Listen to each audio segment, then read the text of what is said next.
આપણો વારસો અને આપણા વારસાનું ગૌરવ જરૂરથી સાચવી શકીશું. ને નવા છોકરાઓને શું હોય છે કે ભાઈ ગુજરાતી અને એક બે જણ કોઈ ઇંગ્લિશ બોલતો હોય તો પ્રભાવમાં આવી જાય, અને પ્રભાવમાં એક લહર આવી જાય કે જાણે ઇંગ્લિશવાળા જ હોશિયાર, આપણે તો દેશું છે જ નહીં. આજે એ બતાવી દીધું કે ઇંગ્લિશવાળા નહીં, આપણા ગુજરાતથી સૌથી વધારે હોશિયાર છે. ઇંગ્લિશ ભાષા તરીકે જરૂરી છે.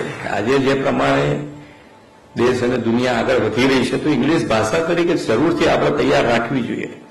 પણ એનો મતલબ એવો નથી થતો કે ભાઈ ઇંગ્લિશ જે જાણે છે બધું જાણે છે. ગુજરાતથી જાણવા વાળો હવે આ બે દેશમાં ગયા તો મારે તો ઇંગ્લિશમાં બોલવાનું થતું ના હોય,